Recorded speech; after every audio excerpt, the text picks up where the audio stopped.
She had nothing left. No home, no husband, no country to call her own. Just two bare feet on a dusty road. And a loyalty so fierce it terrified the woman walking beside her. Her name was Ruth, a Moabite woman, a foreigner, a widow at an age when life should have just been beginning. In the ancient world of Bethlehem, women without husbands were invisible.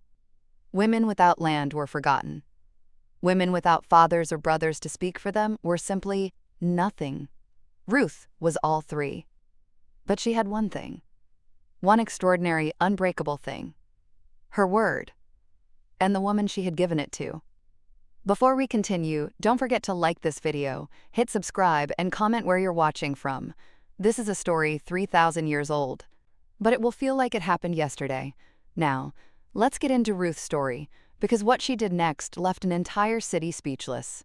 It began with famine. Not the quiet kind. The kind that empties a town. That drives families off land their grandfathers built with their hands. Elimelech of Bethlehem packed what he could carry. Took his wife Naomi. Took his two sons, Mahlon and Chilion, and crossed the border into Moab. Enemy territory. Desperate territory. But desperate men don't have the luxury of pride. They settled. The sons married Moabite women, Orpah and Ruth. For 10 years, life held its shape. Then it shattered. Elimelech died. Then Mahlon. Then Chilion. 3 graves in foreign soil. 3 women left behind. All of them widows. None of them with a future the world could see. Naomi heard that the famine in Bethlehem had broken, that God had remembered his people, that bread had returned to the city of bread. She rose, gathered her daughters-in-law, began the long walk back. But somewhere on that road, guilt caught up with her. She stopped walking, turned to the 2 young women behind her. "Go back," she said. Her voice was not cold. It was the voice of a woman who had lost everything and did not want to take anyone else down with her. "Go back to your mother's houses. You were good to my sons. You were good to me. May God be as good to you. May he give you rest. May he give you new husbands, new lives. Go back." She kissed them. All 3 women wept. Orpah kissed her mother-in-law and turned back. Not with cruelty, not with selfishness, simply with the survival instinct that every sensible person in that situation would have chosen. But Ruth held on. "Look," said Naomi, her voice breaking, "your sister-in-law has gone back to her people, to her gods. Go with her." And Ruth said something that has echoed across 3,000 years. Something so fierce and so final that it stopped Naomi's arguments cold. "Don't urge me to leave you." Her voice was quiet, but absolute. "Where you go, I will go. Where you lodge, I will lodge. Your people shall be my people. Your God shall be my God. Where you die, I will die, and there I will be buried. May the Lord deal with me severely, if anything but death separates you and me." The road went silent. Even the wind seemed to stop. Naomi looked at this young Moabite woman, this foreigner who had every right to leave, every cultural permission to walk away, every survival instinct screaming at her to go home. And she saw something she hadn't expected. A love that didn't need a reason. When Naomi saw that Ruth was determined, absolutely determined, to go with her, she stopped arguing. And the 2 women walked on together. Toward Bethlehem, toward the unknown, toward a future neither of them could see. They arrived in Bethlehem at the beginning of barley harvest. The whole city stirred at their arrival. "Is this Naomi?" the women whispered. "Don't call me Naomi," she said, her voice hollow. "Naomi means pleasant. Call me Mara, because the Almighty has made my life very bitter. I went away full and I have come back empty. Empty. Except for the young woman standing quietly behind her. Foreign. Unknown. With calloused hands and steady eyes. who had chosen love over logic, and walked a widow's road for someone else's sake. Ruth wasted no time. The morning after they arrived, she was up before the city stirred. "Let me go to the fields," she said to Naomi. "Let me glean among the ears of grain after anyone in whose sight I find favor." This was the ancient world's version of survival. Gleaning.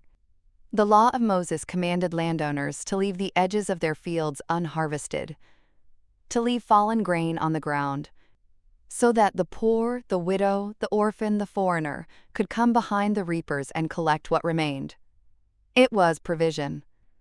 But it was not comfortable provision. It meant walking behind strangers all day under a brutal sun, bending, gathering, rising, moving, watched, judged, sometimes scorned. A foreigner in a field that was not hers, picking up what others left behind. This is what Ruth chose. Not because she had no other option, but because Naomi needed to eat. And Ruth had given her word. She went. And as it happened, and the ancient text uses that phrase deliberately, as if the universe itself was navigating her footsteps, she came to the portion of the field belonging to Boaz, who was of the clan of Elimelech, Naomi's dead husband's family. She didn't know this yet. She was just a woman looking for grain. Head down, hands working, invisible. Just then, Boaz arrived from Bethlehem. "The Lord be with you," he called to his reapers. "The Lord bless you," they answered. And then his eyes moved across the field and stopped. "Whose young woman is this?" The foreman looked up. "She is the Moabite woman who came back with Naomi from the country of Moab. She said, 'Please let me glean and gather among the sheaves after the reapers.' She came and has continued from early morning until now, except for a short rest."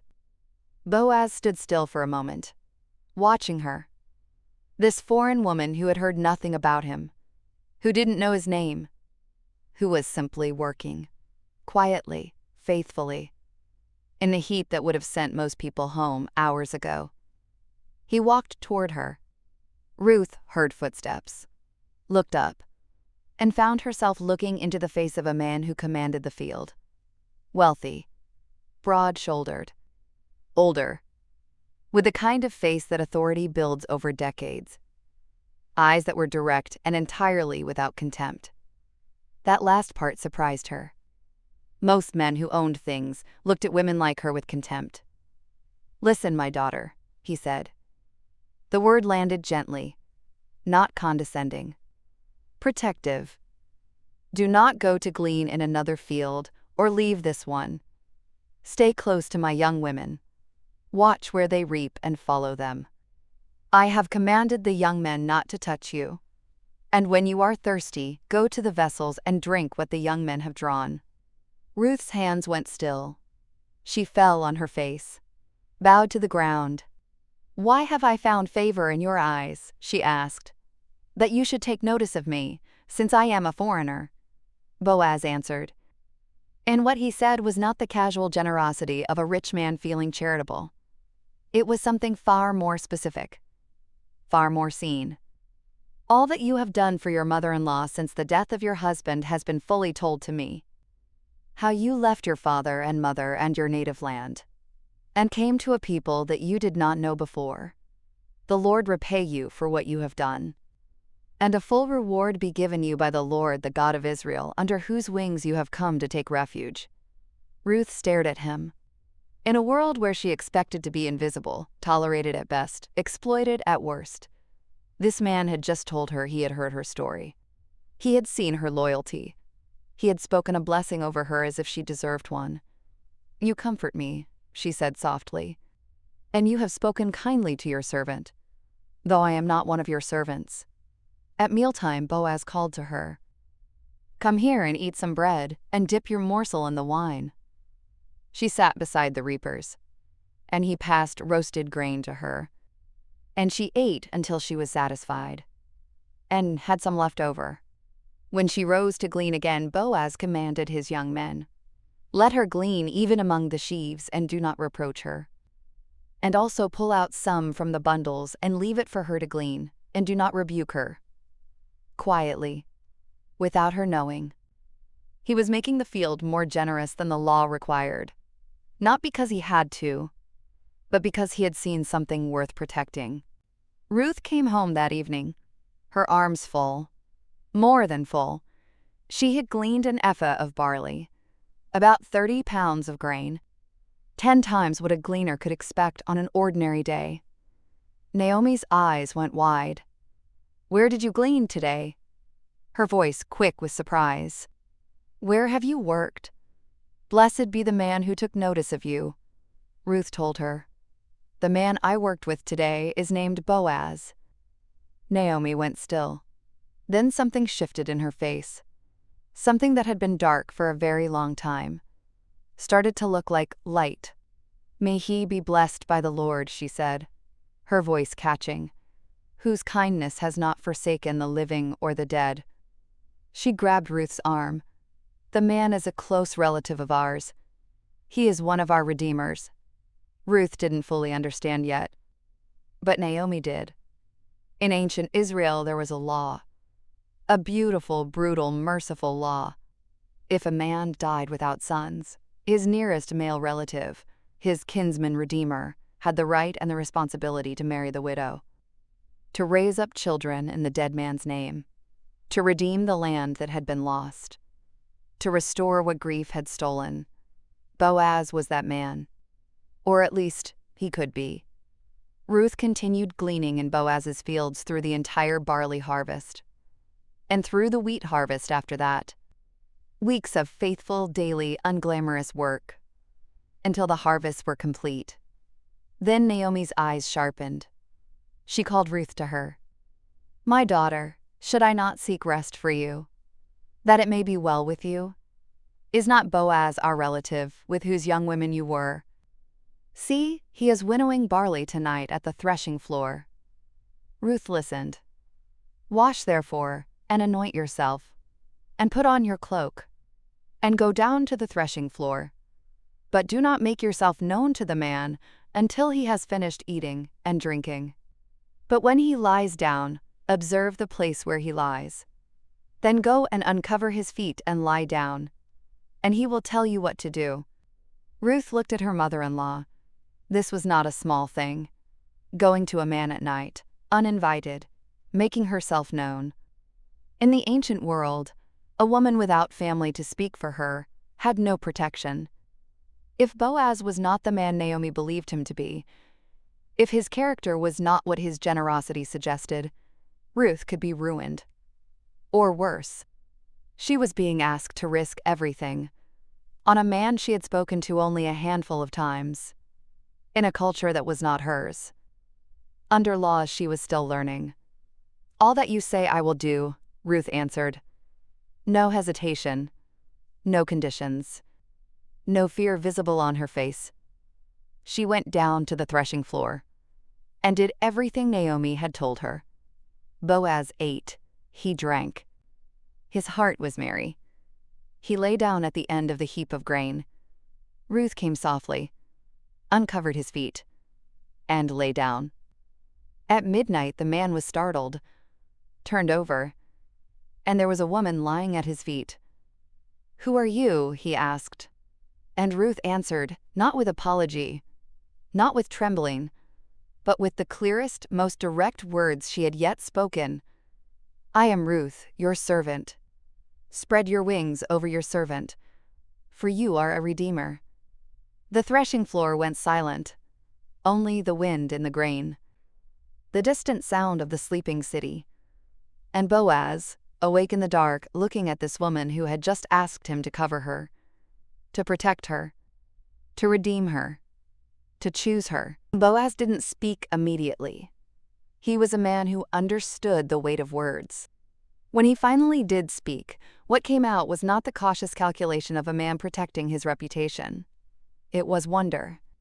"May you be blessed by the Lord, my daughter.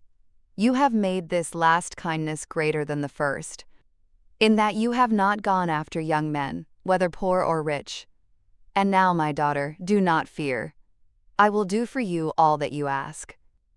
For all my fellow townsmen know that you are a worthy woman. A worthy woman. Not a foreign woman. Not a widow woman. Not a poor woman. A worthy woman. In a world that had reduced Ruth to her deficits, no husband, no land, no tribe, no status, Boaz had just spoken her character. Her reputation had arrived before her request. Her faithfulness had been the loudest thing in the room. But then Boaz paused. And now it is true that I am a redeemer, yet there is a redeemer nearer than I. Ruth's breath caught. There was someone else. Someone with a closer claim. Someone with a prior right. Boaz spoke with absolute honesty. Remain tonight, and in the morning, if he will redeem you, good, let him do it.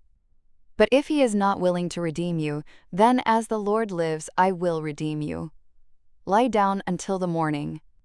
So she lay at his feet until the morning, but rose before one could recognize another. Because Boaz said, "Let it not be known that the woman came to the threshing floor." He was protecting her name, before she was even his to protect. He filled her cloak with 6 measures of barley. "You must not go back empty-handed to your mother-in-law," he said. And she went back to the city, back to Naomi, who was waiting, who asked immediately, "How did it go, my daughter?" Ruth told her everything, and showed her the barley. Naomi's face settled into something that looked like peace. "Wait, my daughter, until you learn how the matter turns out. For the man will not rest, but will settle the matter today." She was right. Boaz went up to the gate of Bethlehem, where all legal transactions were conducted, where elders gathered, where the business of the city was settled. He sat down and waited. The nearer redeemer, the man with the prior claim, passed by. "Turn aside, friend, sit down here." The man sat. Boaz called 10 elders of the city. "Sit down here." They sat. A court, assembled at the city gate, for a widow and a foreign woman. Boaz laid out the case clearly. Naomi was selling the parcel of land that had belonged to Elimelech. The nearest redeemer had the right to buy it, to keep the land and the family. "I thought I would tell you of it," Boaz said. "Buy it in the presence of those sitting here. If you will redeem it, redeem it. But if you will not, tell me, that I may know. For there is no one besides you to redeem it, and I come after you." The nearer redeemer said, "I will redeem it." Simple, clean, decided. Until Boaz spoke again. "The day you buy the field from the hand of Naomi, you also acquire Ruth the Moabite, the widow of the dead, in order to perpetuate the name of the dead in his inheritance." The nearer redeemer went very still. A Moabite widow changed everything. If he married her and she bore a son, that son would inherit the land. His own inheritance would be complicated. His own family's portion divided. The calculation was swift and cold. "I cannot redeem it for myself," he said, "lest I impair my own inheritance. Take my right of redemption yourself, for I cannot redeem it." He pulled off his sandal, handed it to Boaz, as was the custom in Israel to confirm a transaction. The matter was settled. The nearer redeemer had chosen his inheritance over a woman. Boaz had already made a different choice. He turned to the elders. He turned to all the people at the gate. "You are witnesses this day," he said, "that I have bought from the hand of Naomi all that belonged to Elimelech. Also Ruth the Moabite, the widow of Mahlon, I have acquired to be my wife, to perpetuate the name of the dead in his inheritance, that the name of the dead may not be cut off from among his brothers. You are witnesses this day." The elders answered, and what they said was not a legal formality. It was a blessing. "We are witnesses. May the Lord make the woman who is coming into your house, like Rachel and Leah, who together built up the house of Israel. May you act worthily in Ephrathah, and be renowned in Bethlehem." The whole city had spoken.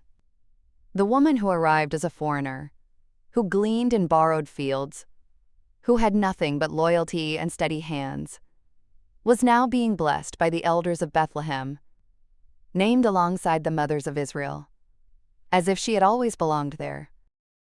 So Boaz took Ruth, and she became his wife.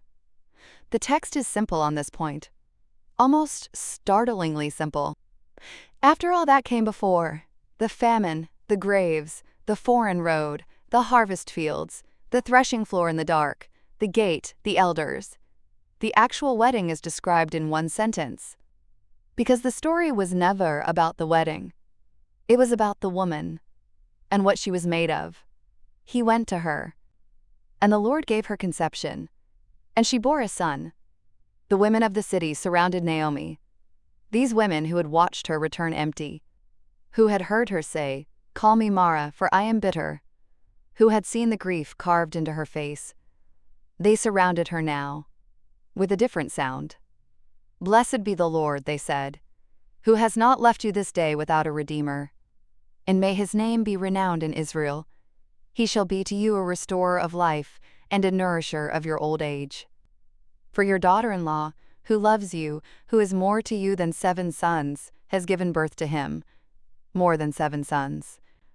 In ancient Israel, 7 sons was the ultimate blessing, the gold standard of fortune, the thing every woman hoped for. And the women of Bethlehem looked at Ruth, the foreigner, the widow, the woman who had arrived with nothing, and said she was worth more than all of that. Naomi took the child, held him against her chest, became his nurse, and the neighbors gave him a name. A son has been born to Naomi. They called him Obed. He would become the father of Jesse. Jesse would become the father of David. King David, the greatest king Israel ever produced. The man after God's own heart. The king from whose line, 1,000 years later, the world would say a savior was born. All of it. From a foreign woman who chose loyalty over logic, who gleaned in a stranger's field, who lay at a good man's feet in the dark and asked him to cover her.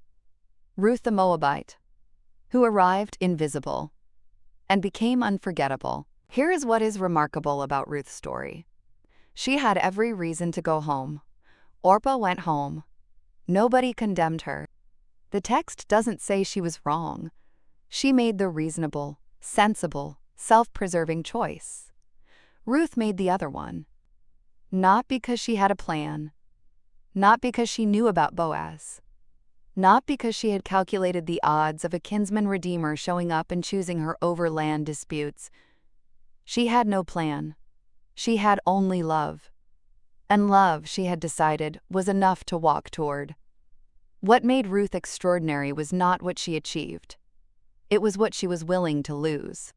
Her homeland, her culture, her gods, her future, her comfort, her identity, all of it, surrendered.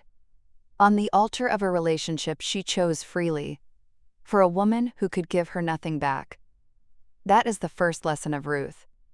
Loyalty that costs nothing is not loyalty. It is convenience. Real loyalty costs everything.